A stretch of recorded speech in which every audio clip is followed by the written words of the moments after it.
Zo, goedenavond iedereen. We zijn eindelijk gekomen bij het laatste type of soort de liefde. En dat is ouderlijke liefde.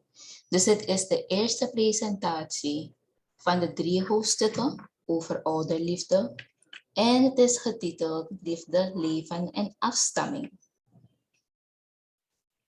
Zo, wat zegt vader Moon hierover? Hij stelt een belangrijke retorische vraag. En het gaat zo. Er is niets belangrijker voor ons dan liefde, leven en afstamming. Maar welke onder de 3 heeft de meeste waarde, denk je? Als ik jou zo'n vraag zou stellen, wat is voor jou het belangrijkste? Geef nog geen antwoord, want we gaan samen door deze presentatie heen. En dan kan je even vergelijken aan het eind of jouw antwoord overkomt met wat de presentatie zegt. Verder vertelt hij, veel mensen denken dat het liefde is. Hoe waardevol liefde en leven ook zijn, ze zijn echter horizontaal van aard. Ze verschijnen en beëindigen binnen 1 generatie. En dat zie je ook. Je leeft maar in 1 generatie, je leeft niet voor altijd. Je hebt een persoon lief of bent verliefd op iemand voor 1 generatie, niet voor altijd. Aan de andere kant is afstamming verticaal van aard en gaat het voor altijd door. Generatie na generatie. En dat zien we weer in onze eigen families. Je bent kind van je ouders, je bent kleinkind van je grootouders, later word je ouders van je kinderen, jij wordt grootouders dan van je kleinkinderen en zo gaat het door. Nu gaan we kijken naar de kracht van afstamming. De bouwstenen van een natie zijn de families. Daarom zijn de toekomst en het lot van een natie een rechtstreeks gevolg van het karakter en de kracht van het gezinsstructuur. En daarvoor gaan we kijken naar 2 typen mensen, beide van de VS en wel in de 18e eeuw. We gaan 2 afstammingen vergelijken. Eén heer heet Max Jukes en de andere heet Jonathan Edwards. Zoals ik net heb gezegd, leefden beide in de 18e eeuw in het koloniale Amerika. Onze kennis over hun nakomelingen, hoewel niet compleet, vertelt nog steeds een belangrijk verhaal. Laten we kijken naar Jukes. Jukes was een immigrant die aan het begin van de 18e eeuw in New York aankwam. Hij was een agnost en een alcoholist. Dat is onze eerste punt. Wat is een agnost? Is iemand die het agnosticisme aangaat. En hiervoor neem ik het woordenboek. Wat betekent dat?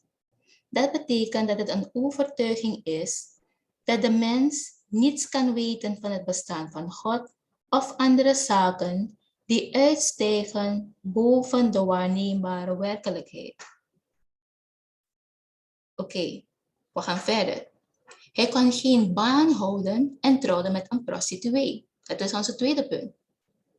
Verder, Jukes geloofde in de afschaffing van wetten en heeft een beweging gevormd die vrije seks predikte.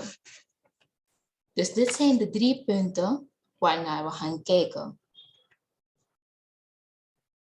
Dan gaan we even naar Jonathan en Sarah Edwards. Hoe hebben zij geleefd?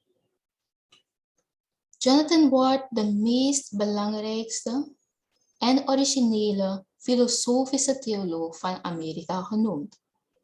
Hij was de eerste voorzitter van de Princeton Universiteit en een van de leiders tijdens de grote ontwaking. Dat is het eerste punt. Sarah, zijn vrouw, noemde hij een jonge dame die geliefd is bij dat grote wezen, dus God, die de wereld gemaakt heeft en heerst. Dat is ons tweede punt. Hij schreef haar op zijn sterfbed dat de ongebruikelijke vereniging die zo lang heeft bestaan tussen ons, dus tussen hen, is van een dergelijke aard geweest. Want ik vertrouw erop dat het spiritueel is. En daarom zal het voor altijd blijven bestaan. Derde punt. Samen hadden ze 11 kinderen. Zoals we gaan kijken naar hoe Max Jukes heeft geleefd, dan kunnen we even een beeld krijgen van wat voor nakomelingen zijn gekomen uit hem. Een historicus heeft 903 afstammelingen gevonden onder Max Jukes. En ze zijn als volgt. 310 delinquenten die nooit klaar waren met school en stierven in armoede. 145 bevestigde drankaards. 190 openbare prostituees. 285 hadden seksueel overdraagbare aandoeningen. 150 gevangen gezet en gemiddeld rond de 13 jaar. En 7 veroordeelde moordenaars. Zijn afstammelingen alleen kosten de staat New York in die tijd tussen $500.000 en $1,25 miljoen. Jonathan en Sarah Edwards, wat hebben zij dan gedaan? Diezelfde historicus heeft 1394 afstammelingen getraceerd uit hen. Dat betekent dat ze meer afstammelingen hadden dan Max Jukes. Oké? En zij zijn als volgt. 13 universiteitsvoorzitters. 65 universiteitsprofessoren. 30 rechters. 100 advocaten. 60 artsen. 75 leger- en marineofficieren. 100 predikanten. 60 prominente auteurs.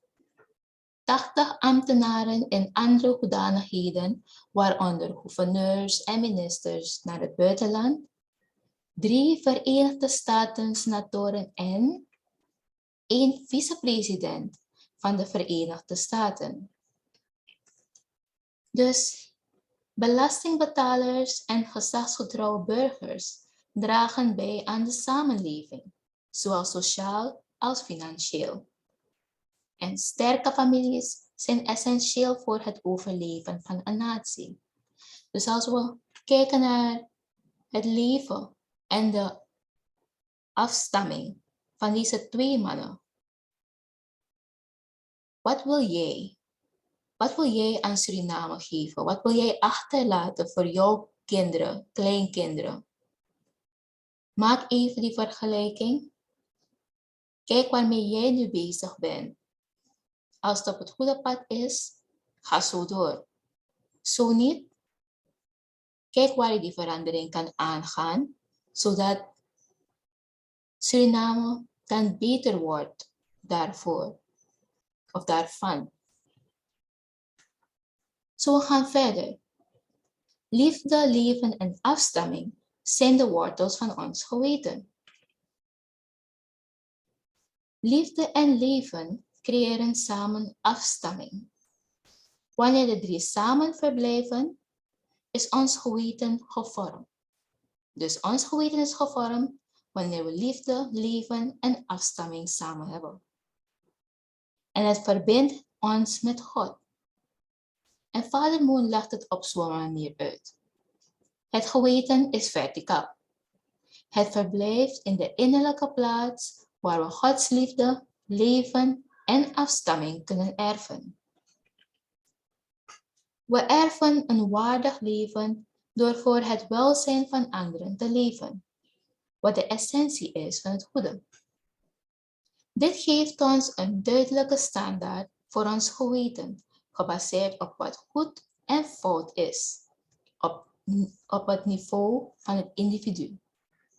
Zo zouden we een kwelling van ons geweten voelen als we extreem egoïstisch zijn en alleen aan onszelf denken. Nu gaan we kijken naar ware liefde en geweten. Hoe kunnen we die 2 onderscheiden van elkaar? Wel, ware liefde wil eerst geven, het wil alles geven en het wil nooit stoppen met geven. Dit geeft ons een zuiver geweten met betrekking tot de aard van goddelijke liefde. En wat is het geweten dan? Het geweten leidt ons in het juiste gebruik van liefde. Afstamming is de erfenis van ware leven en ware leven die generatie na generatie wordt voortgezet. Liefde, leven en afstamming creëren uiteindelijk een cultuur waarin ons geweten zo helder is als kristal. In dit geval zou er weinig behoefte zijn aan gevangenissen of rechtbanken. Mensen zouden zichzelf grotendeels heersen door hun geweten op basis van een cultuur die ware liefde, het ware leven en de ware afstamming eert.